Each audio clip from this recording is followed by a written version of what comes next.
It remain constant, या it remain, इसको ऐसे लिख सकते हैं, it remain inert,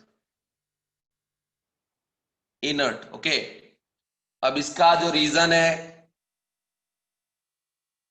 first reason लिख देंगे, मोर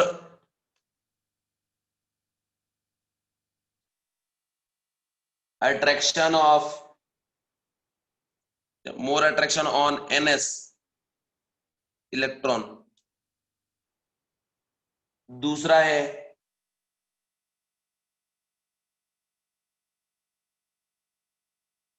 दूसरा है कि बच्चों ऑब्जर्व ये हुआ है कि देखिए देखिए कि पहले तो हमने ये बोला कि +3 बनाना बहुत दिक्कत है, +3 बना के आप आयनिक बॉन्ड नहीं बना सकते, और +3 अगर बन भी रहा है तो कोवेलेंट बन रहा है, तो सबसे पहले बताइए +3 के लिए 3 बॉन्ड बनाना पड़ता है, और बॉन्ड बनाने के लिए क्या चाहिए था, अनपेयर्ड इलेक्ट्रॉन। अगर ग्रुप 13 का बात करें तो एस में एक इलेक्ट्रॉन रहता है, पी में, और एस में कितना रहता है आपका, 2, है ना। और ये ग्राउंड स्टेट पे है, तो अभी तो एक ही अनपेयर्ड है, मतलब एक ही बॉन्ड बनाएगा, तब तो इस पे +1 शो करेगा, है ना। मतलब जब ये इनर्ट हो जाएगा तब फिर ये पार्टिसिपेट करेगा, +1 शो करेगा। लेकिन जब ये एक्साइटेड स्टेट पे जाएगा, एक इलेक्ट्रॉन जंप करके जाएगा लोअर से हायर एनर्जी में, तो देखिए टोटल 3 अनपेयर्ड हो जाएगा, तब जाके 3 बॉन्ड बनाएगा, तब इसका +3 शो करेगा। लेकिन इसके लिए इसका इलेक्ट्रॉन जंप करके पी में जाना भी चाहिए। ऑब्जर्व ये हुआ है कि इसमें जो एनर्जी लगता है इसको एक्साइट करने में, ठीक है, समझ रहे हो, जब ये इलेक्ट्रॉन एक्साइट करके यहां गया उसमें एनर्जी लगता है, सम अमाउंट ऑफ एनर्जी, मान लो ई लगा, उसके बाद ये दोनों किसी के साथ बॉन्ड बनाएगा, तो बॉन्ड बनने पे एनर्जी रिलीज होता है।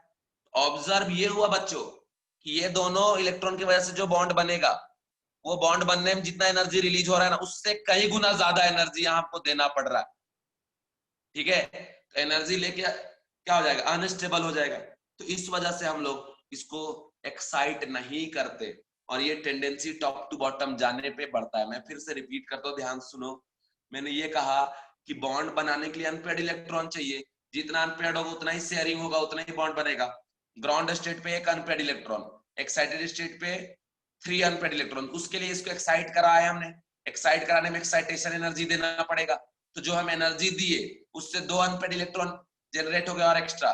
तो ये जो 2 एक्स्ट्रा अनपेयर्ड इलेक्ट्रॉन जनरेट हो रहा है ना, 2 जो एक्स्ट्रा अनपेयर्ड इलेक्ट्रॉन जनरेट हो रहा है उसमें एनर्जी देना पड़ा, फिर ये बॉन्ड बनाएगा। तो ऑब्जर्व ये हुआ कि इन दोनों की वजह से जो बॉन्ड बन रहा है उसमें जो एनर्जी रिलीज हो रहा है, क्योंकि बॉन्ड फॉर्मेशन में हमेशा एनर्जी रिलीज होता है, जो एनर्जी रिलीज हो रहा है दोनों की वजह से, उससे कई गुना ज्यादा इसको एक्साइट करने में एनर्जी देना पड़ रहा है।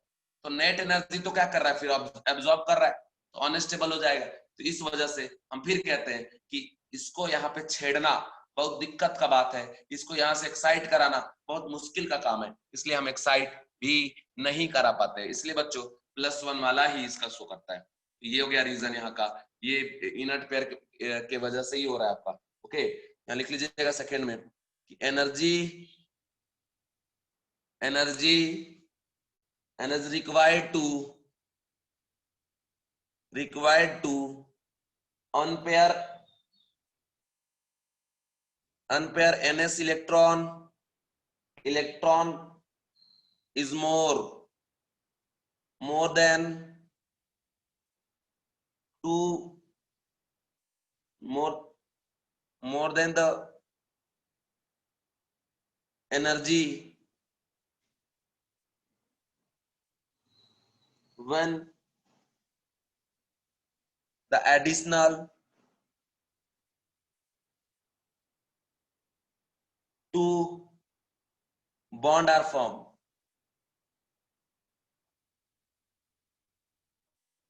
एडिशनल 2 बॉन्ड आर फॉर्म, ठीक है।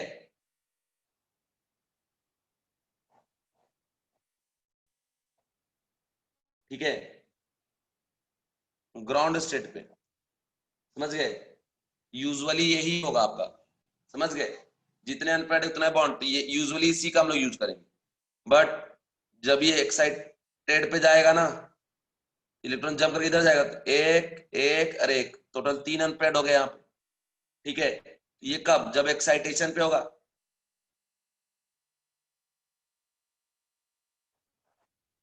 ठीक है, उसमें सम एनर्जी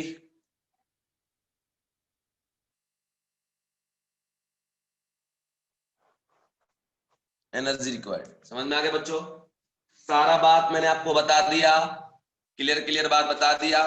उसके बाद एक बात और याद रखिएगा कि बोरोन, एल्यूमिनियम, गैलियम, इंडियम और जो थैलियम है, कैसे याद करेंगे इनका नाम? ऐसे, boron, aluminium, gallium, indium, thallium. देखो हम लोग 9th-10th में ही पढ़े होते हैं, बोरोन एल्यूमिनियम के बारे में तो पता ही होता है कि दोनों एक ही ग्रुप का है। ठीक है, और गैलियम बड़ा अच्छा प्यारा नाम है, गैलियम, है ना, गैलियम। और इंडियम, ये तो इजी है। बाकी बचा थैलियम, इसी को तो सिर्फ याद करना है। तो ऐसे boron, aluminium, gallium, indium, thallium. अब 5 बार आपको नहीं याद हुआ ना, तो फिर आप बताना, पढ़ाना छोड़ दूंगा आपको। ठीक है, 5 बार आप बोलो, याद हो जाएगा कॉन्फिडेंस के साथ एकदम, 5 बार। और फिर 5 बार लिखना बाद में। ठीक है, इधर हो गया। अब देखो, इसमें ये जो होता है बच्चों, इसको हम लोग नॉन मेटल की तरह ट्रीट करते हैं, नॉन मेटल। बाकी ये सारे क्या, मेटल। ओके, कहीं कहीं तो मेटलॉइड इसको लिख के दे देता है, लेकिन नहीं, नॉन मेटल की तरह ही इसको ट्रीट करता है। और ये क्या हो गया आपका, मेटल। समझे? इसके बाद आगे बढ़ता हूं, इसके बाद आगे की कंडीशन में बताता हूं। कंडीशन आपको मैं बता रहा हूं रेडियस का।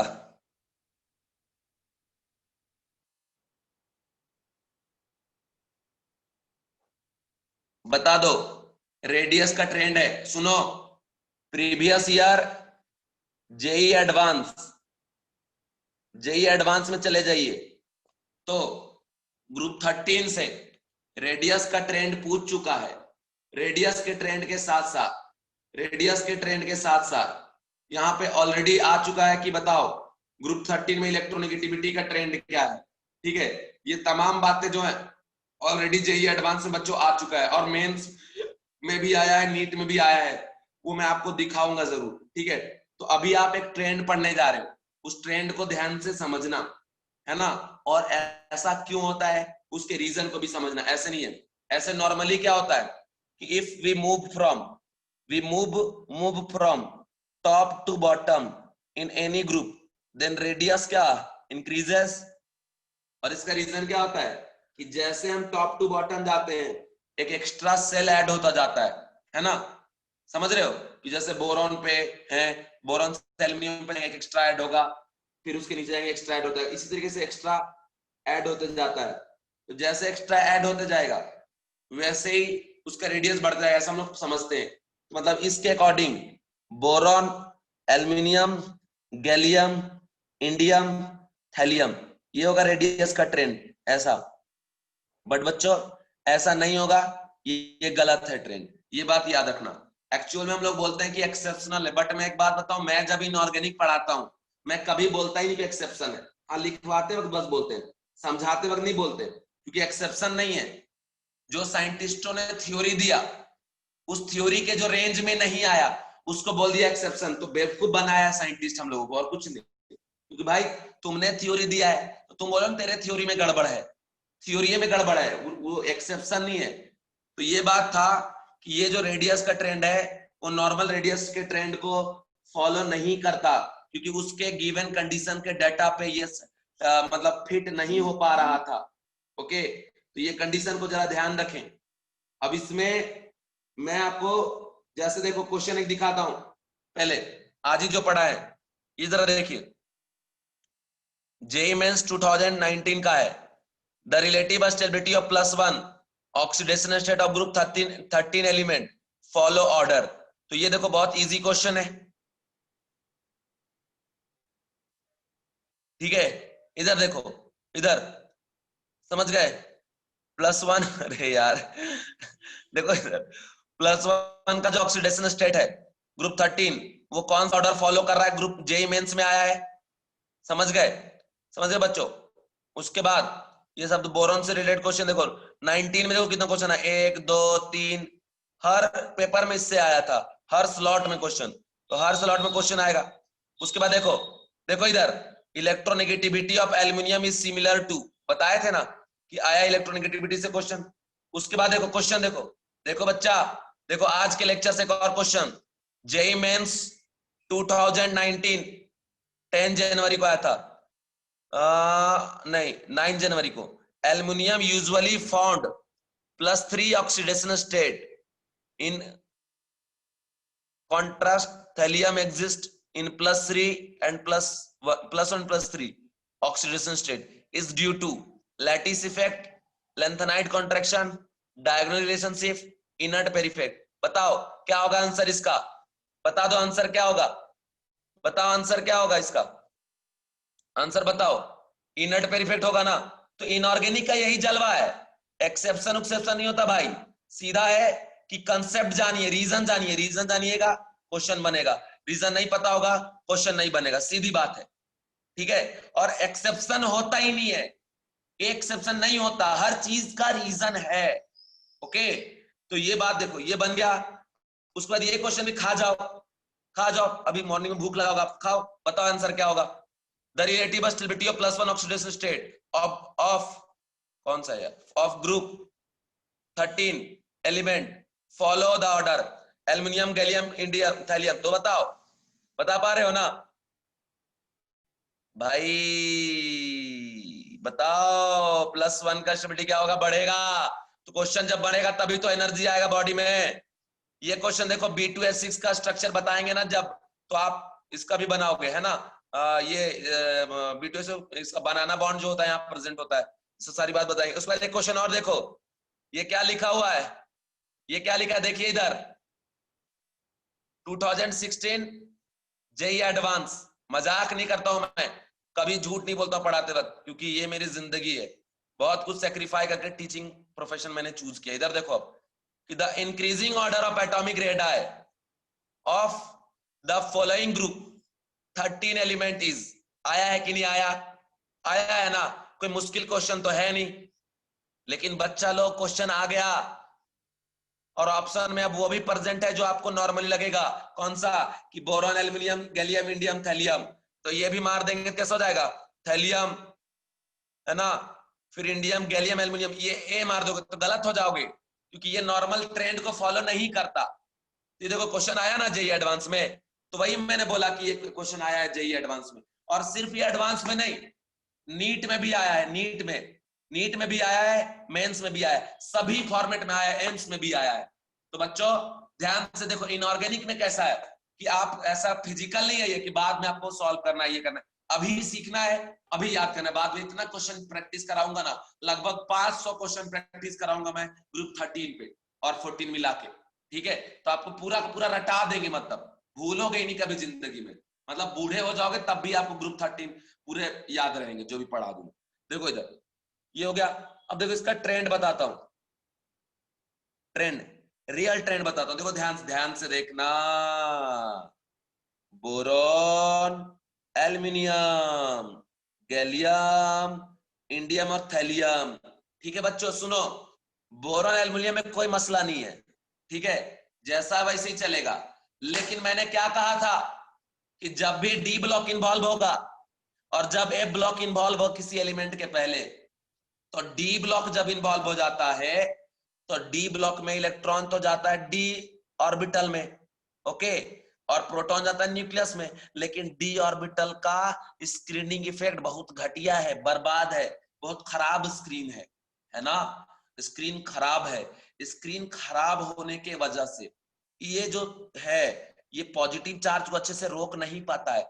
तो पॉजिटिव चार्ज कहां जाता है, आउटर सेल के इलेक्ट्रॉन पे। तो आउटर वाले को क्या बोलेगा, इधर आजा बेटे थोड़ा, तो ये क्या करेगा, अट्रैक्शन लगा के गाना गाएगा, touch me touch me touch me. तो टच मी जब गाना गाएगा तो outer shell electron moving towards what, nucleus, and ऐसा शिफ्ट होता जाता है। तो इसको होना चाहिए था कायदे से यहां, बट किसी और का गलती का कीमत कोई और चुकाता है, इतिहास गवाह इस बात का। अब ये बेकार सा है, इसके वजह से पॉजिटिव चार्ज यहां पहुंच रहा है, अभी ऐसे खींच रहा है अंदर। तो जैसे अंदर खींचेगा तो रेडियस क्या होगा, डिक्रीज। क्योंकि आप सुने होंगे, है ना, कि गेहूं के साथ साथ घुन भी पिस जाता है, ऐसा सुने होंगे ना कहावत। ऐसा ही कुछ है ना। तो बस वही कि जो डी ब्लॉक के बगल में बैठा हुआ है उस पे भी डी ब्लॉक का इफेक्ट लगेगा, और उस इफेक्ट का नाम है ट्रांजिशन कॉन्ट्रैक्शन। कॉन्ट्रैक्शन क्यों बोलते हैं?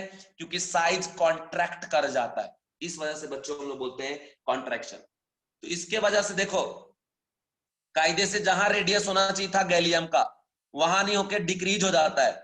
और प्रैक्टिकली जब डाटा से ऑब्जर्व किया गया तो देखा यह गया कि भैया जो रेडियस है ना गैलियम का, वो इससे भी कम हो जाता है, एल्यूमिनियम से भी कम हो जाता है। समझ गए? Due to transition contraction. ये बात आप याद रखना, क्योंकि गैलियम के पहले 3d10 ऑलरेडी हो चुका है, तो इस 10 इलेक्ट्रॉन के बदले 10 प्रोटॉन भी बढ़ चुका है न्यूक्लियस में, और उस 10 प्रोटॉन को रोकने का क्षमता इसके अंदर नहीं है। ठीक है, तो ये बात है मेरे बच्चों, समझ गए? अब उसके बाद ये जो इंडियम और थैलियम है, इंडियम थैलियम, इंडियम थैलियम, देखो इसमें आता है, जैसे अगर बात करें क्या लिखेंगे, बोरॉन, एल्यूमिनियम, गैलियम, है ना, फिर गैलियम, इंडियम, फिर थैलियम। तो थैलियम और इंडियम के बीच में ऑलरेडी आ चुका होता लैंथेनाइड। इसी वजह से यहां भी क्या होता है कि बोरॉन और इंडियम और थैलियम के बीच में लैंथेनाइड ग्रुप ऑलरेडी इन्वॉल्व हो चुका है, तो लैंथेनाइड का तो और बेकार है, स्क्रीनिंग इफेक्ट और घटिया है, तो ये और रोकने में असक्षम है। तो जब अच्छे से रोक नहीं पाएगा तो फिर पॉजिटिव चार्ज कहां पहुंचेगा? आउटर कोर में। किसके केस में? थैलियम में बहुत ज्यादा, उसको खींच के ले आएगा नीचे, इसका भी रेडियस का होता है कम। लेकिन इसमें इंडियम का रफली इक्वल टू हो जाता है thallium.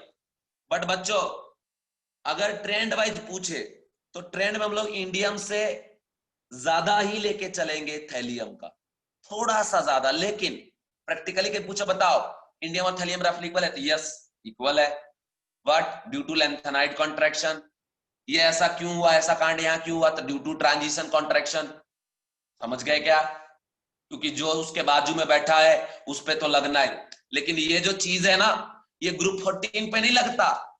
Boron, sorry, carbon, silicon, germanium, tin और लेड। ठीक है, तो carbon, silicon, germanium, silicon germanium के बीच में ट्रांजिशन इफेक्ट काम नहीं कर पाता, क्योंकि ये उससे थोड़ा दूर हो गया। इसलिए बोलते हैं ना कि कोई बदमाशी कर रहा है उससे दूर रहो, बच के रहोगे, उसके साथ रहोगे तो वैसा ही हो जाओगे। बस वही है। गैलियम जस्ट बगल में बैठा था, जिंक के बगल में, इसलिए इसके ऊपर इफेक्ट आ गया उसका, लेकिन ये थोड़ा दूर है इसलिए इसके ऊपर इफेक्ट काम नहीं कर पाया। तो यहाँ नॉर्मल ट्रेंड। बट टीन और लेड का रेडियस रफली इक्वल, क्योंकि यहाँ पे लैंथेनाइड तो काम करता है, तो ड्यू टू लैंथेनाइड कॉन्ट्रैक्शन। तो इसका तो बाद में बात करूंगा, अभी तो मैं यहाँ बात कर रहा हूं बच्चों। तो यहाँ पे बात मैंने क्या बता दिया कि प्रैक्टिकली क्या ऑब्जर्व हुआ है कि गैलियम का साइज जहां होना चाहिए था वहां ना होके कम हो गया, और कम इतना हो गया कि एल्यूमिनियम से भी कम हो गया। Okay, understand? तो अब यहाँ पे हम लोग लिखेंगे इसका ट्रेंड। ट्रेंड लिखिएगा, और ट्रेंड में हम लोग ऐसे लिखेंगे, देखो लिखेंगे यहाँ पे, क्या लिखेंगे? लिखेंगे बच्चों यहाँ पे कि भैया रेडियस ऑफ ग्रुप 13, ठीक है, बोरॉन का सबसे कम, फिर गैलियम, फिर एल्यूमिनियम, और फिर इंडियम, और फिर थैलियम। फिर वही बात, क्या बोलोगे सर इसको एक्सेप्शन बोलोगे ना? क्यों हम बोले एक्सेप्शन? हमने आपको रीजन बताया भाई, एक्सेप्शन हम नहीं बोलेंगे क्योंकि जो थ्योरी दिया उसके बाउंड्री में नहीं आ रहा, लेकिन ये डिफाइन तो कर रहा है ना, ठीक है।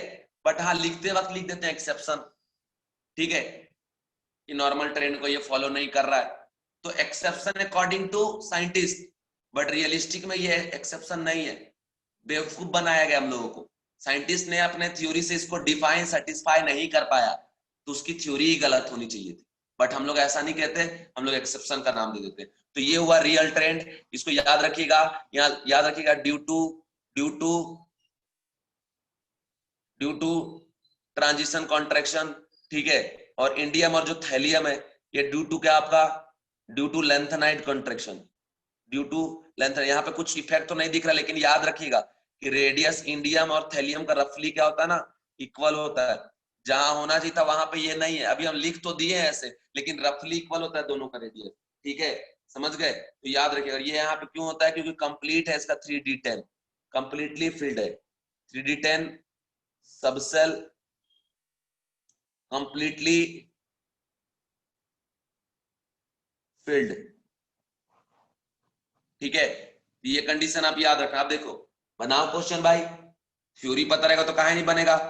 देखो इधर increasing order of atomic radius of group 13 element कौन कौन, एल्युमिनियम गैलियम इंडियम। तो देखो गैलियम का सबसे कम, फिर कौन सा एल्युमिनियम, फिर इंडियम, और सबसे ज्यादा किसका, थैलियम का। तो आंसर क्या जाएगा इसका, बी। बी हो जाएगा, बी फॉर बॉम्बे। अरे बोलो जल्दी, बोलो जल्दी आंसर दो।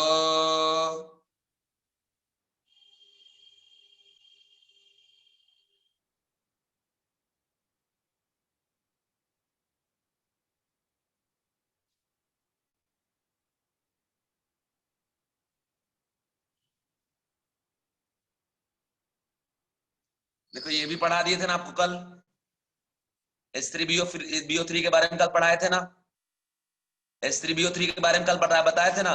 Monobasic acid, monobasic acid, monobasic acid, tribasic acid, Bronsted, Lewis, Bronsted, Lewis, कल बताए थे ना, बताए थे कि नहीं बताए थे?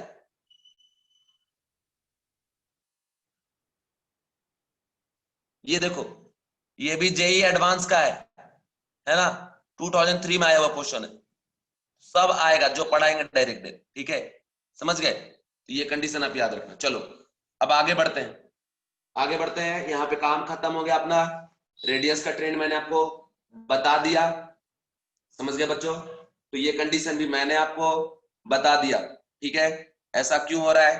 तो यहाँ पे जो डी है वो लार्ज लार्ज डिफ्यूज्ड है, डिफ्यूज्ड है, ये लिख लीजिएगा। ठीक है, और इसके वजह से क्या हो रहा है, attraction on outer most electron, attraction on outer most electron increases, so radius decreases। ठीक है, अब बच्चों लोग बात करने जा रहे हैं आयोनाइजेशन एनर्जी का, आयोनाइजेशन एनर्जी। और सुनो मेरी बात, जब भी सिर्फ आयोनाइजेशन एनर्जी लिखा रहे ना तो ये सिर्फ IE1 का बात करता है। ठीक है, समझ गए? आयोनाइजेशन एनर्जी का मतलब होता है IE1, मतलब किसी एटम से फर्स्ट इलेक्ट्रॉन रिमूव करने में जो एनर्जी दिया रहेगा उसी को हम लोग क्या बोलेंगे, ionization energy. Energy required to remove one mole of electron from gaseous atom is known as what, ionization energy. तो IE1 IE लिखा मतलब ये मत समझना कि IE1 प्लस IE2 और प्लस IE3, ऐसा नहीं होता भाई। सीधा IE1 is equal to what, ionization energy. ठीक है, समझ गए? और अब आप कंडीशन पढ़े होंगे, कंडीशन पढ़े होंगे, है ना, कि आयोनाइजेशन एनर्जी का ट्रेंड, और इसमें भी आपने पढ़ा होगा कि भैया आयोनाइजेशन एनर्जी का ट्रेंड, और ये भी जेई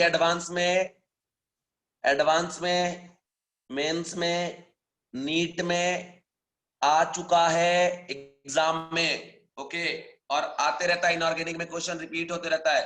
ओके, तो ध्यान से पहले सुनो, नॉर्मली ट्रेंड आप क्या पढ़े हैं कि if we move from top to bottom in any group then ionization energy decreases. इसका रीजन क्या है, क्योंकि ionization energy inversely proportional to size, directly proportional to stable electronic configuration, है ना। जितना ज्यादा स्टेबल इलेक्ट्रॉनिक कॉन्फ़िगरेशन होगा उसका एनर्जी क्या होगा, उतना ज्यादा।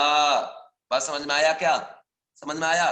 तो अब देखो, ऐसे तो नॉर्मली अगर बात करें तो जैसे नॉर्मल ट्रेंड है कि टॉप टू बॉटम जाने पे साइज बढ़ता है, तो ऐसा हम लोग बोल सकते थे कि टॉप टू बॉटम जाने पर आयोनाइजेशन एनर्जी बोरॉन से ज्यादा किसका, सॉरी कम होना चाहिए था, boron, aluminium, gallium, indium, thallium.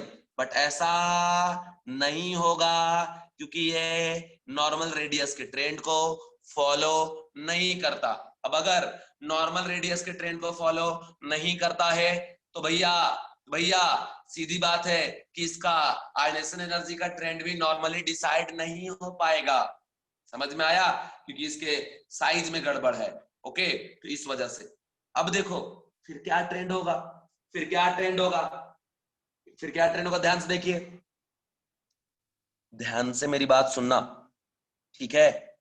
ठीक है, अब देखो एक्चुअल में सेंटर का जो पॉजिटिव चार्ज है और आउटर सेल का जो इलेक्ट्रॉन है, इसके बीच में फोर्स ऑफ अट्रैक्शन है। एक्चुअल में इस इलेक्ट्रॉन के बीच का जो फोर्स ऑफ अट्रैक्शन, उसको ब्रेक करने में जो एनर्जी देना पड़ेगा ताकि यहां से रिमूव हो जाए, 100% बाहर चला जाए इंफिनिटी पे, इसी एनर्जी को हम लोग क्या बोलते हैं? आयोनाइजेशन एनर्जी बोलते हैं ना। तो बात यह है कि ये जहां भी फोर्स ज्यादा होगा वहां का आयनेशन एनर्जी ज्यादा होगा। अब फोर्स क्या होता है? F equal to K Q one Q two by क्या आपका आर स्क्वायर। इनके बीच का गैप कम, फोर्स ज्यादा, गैप आर ज्यादा, गैप कम। ओके, तो ऐसे डिसाइड करेंगे कि जहां फोर्स ज्यादा वहां का रेडियस, वहां का आयनेशन एनर्जी भी क्या ज्यादा। अब देखो नॉर्मली अगर हम बात करें बोरॉन, एल्यूमिनियम, गैलियम, इंडियम और थैलियम का, ठीक है, प्यार से देखो समझो, इसमें कैसा है, ये बोरॉन और एल्यूमिनियम में और गैलियम में, इन सभी में सबसे ज्यादा बोरॉन का होगा, इसमें कोई डाउट नहीं है, इसमें कोई संशय नहीं है। समझ में आया? कोई कंफ्यूजन नहीं है। लेकिन बात तो ये है कि ये जो एल्यूमिनियम है ना और ये जो गैलियम है ना, गैलियम का 3d10 भरा होने के कारण इसका रेडियस इससे क्या हो गया, कम हो गया। इसका रेडियस इससे कम हो गया और कम होने के वजह से फोर्स बढ़ गया वैलेंस शेल का इलेक्ट्रॉन का न्यूक्लियस के साथ, इसीलिए इसका जो आयनेशन एनर्जी है वो जंप करके बोरॉन और एल्यूमिनियम के बीच में चला जाएगा। अंडरस्टैंड? समझ में आया? तो यहाँ पे ट्रेंड चेंज हो जाएगा। अब देखो इंडियम और थैलियम में, जो थैलियम है उसमें क्या लग रहा है, लेंथेनाइट कॉन्ट्रैक्शन, तो बेटा साइज कॉन्ट्रैक्ट हो गया।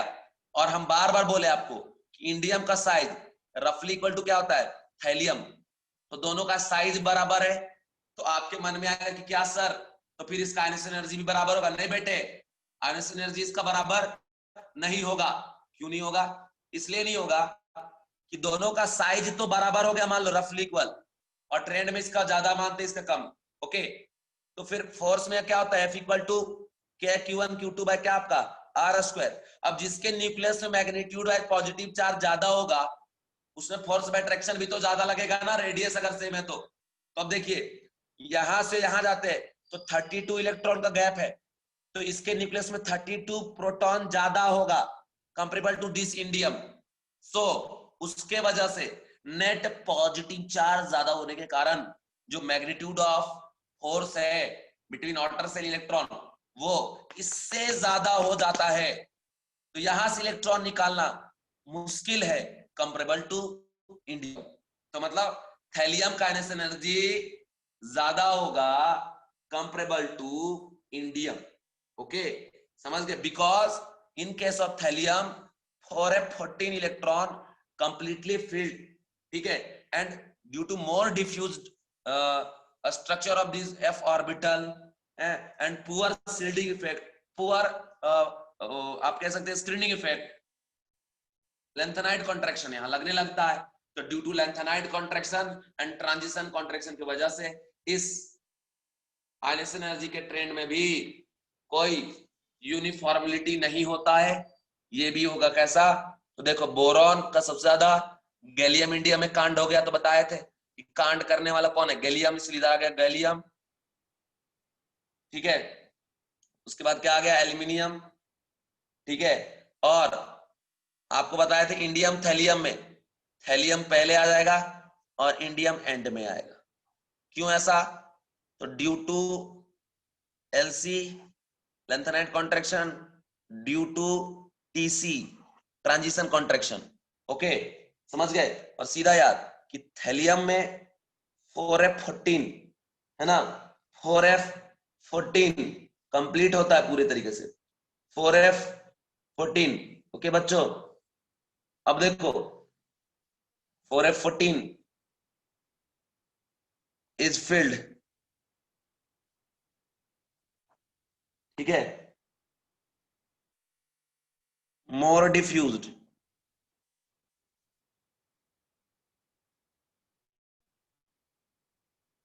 पुअर सील्डिंग, सील्ड मतलब होल्ड करना,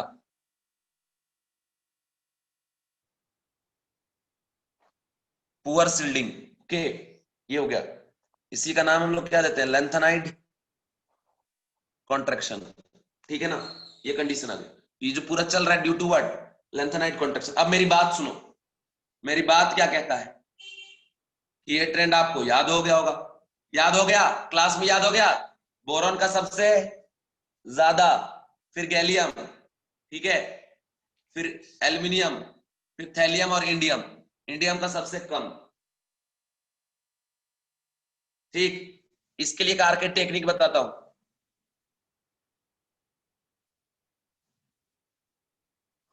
याद करने का मेथड देखो।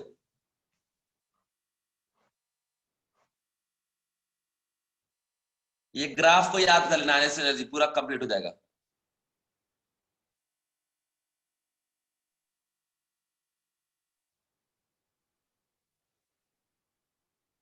एक मिनट,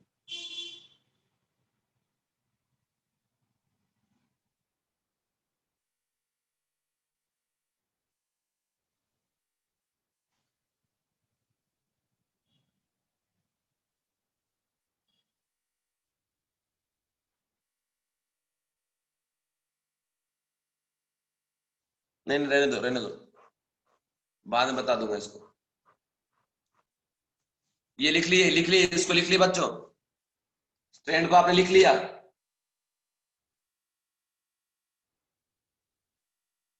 इस ट्रेंड को लिख लिए बच्चे लोग।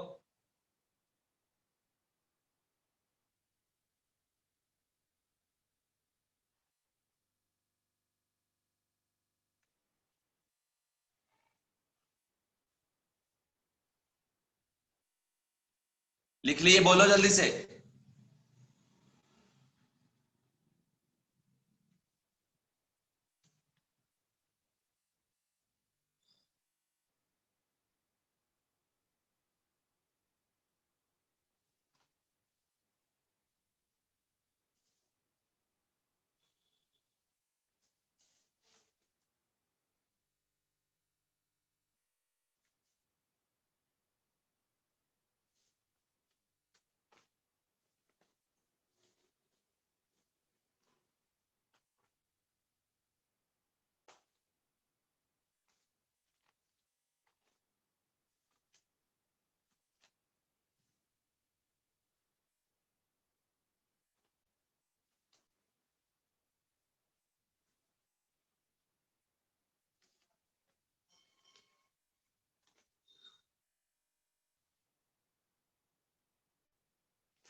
लिख लिए,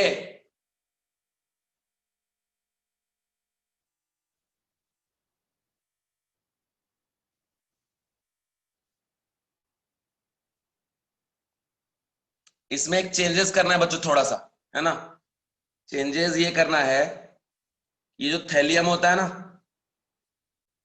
ये थैलियम, ये जंप करके आगे निकलेगा, यहां तक जाता है, मतलब एग्जैक्ट वैल्यू जो हम लोग देखते हैं तो ये मतलब गैलियम से भी ज्यादा ऑब्जर्व हो जाता है। तो इसका जो नेट ट्रेंड है ना, वो आप ये लिख लेना, बोरॉन, सॉरी, बोरॉन के बाद हो जाएगा आपका हेलियम,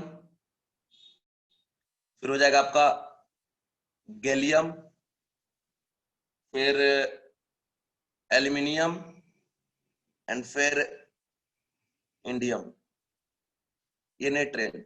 और ये जंप क्यों मार रहा है, इसमें F14 पूरे तरीके से हो गया है, ठीक है। और इसका D भी पूरे तरीके से D10 दो बार भरा हुआ है, ठीक है। D10 दो बार भरा हुआ है, इसलिए ये जंप भी मार रहा है, ठीक है। तो इसका जो नेट ट्रेंड है, इसका नेट ट्रेंड आप ऐसे लिखेंगे कि बोरॉन के बाद आ जाएगा थैलियम, ठीक है। बोरॉन के बाद आएगा थैलियम, फिर आ जाएगा आपका गैलियम, और फिर आ जाएगा आपका एल्यूमिनियम, और ये आ जाएगा इंडियम।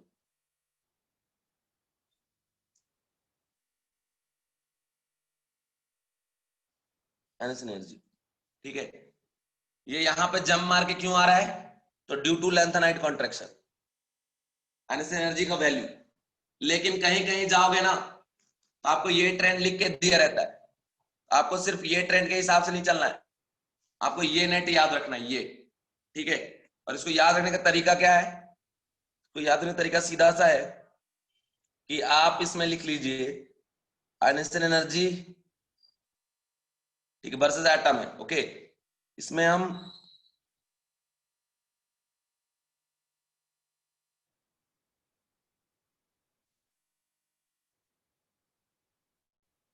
ये W का ग्राफ बनाएंगे, ठीक है। यहां पे हो गया बोरॉन, यहाँ एल्यूमिनियम, यहाँ गैलियम, यहाँ इंडियम, और यहाँ पे थैलियम। तो देखिए सबसे ज्यादा बोरॉन, फिर इधर एल्यूमिनियम, गैलियम, इंडियम, थैलियम। तो देखो सबसे ज्यादा किसका हो गया? बोरॉन का, फिर थैलियम का, फिर गैलियम का, फिर एल्यूमिनियम का, और फिर इंडियम का। तो ये ट्रेंड, इसको नेट, इसको याद रखना बच्चों, ओके, समझ गए?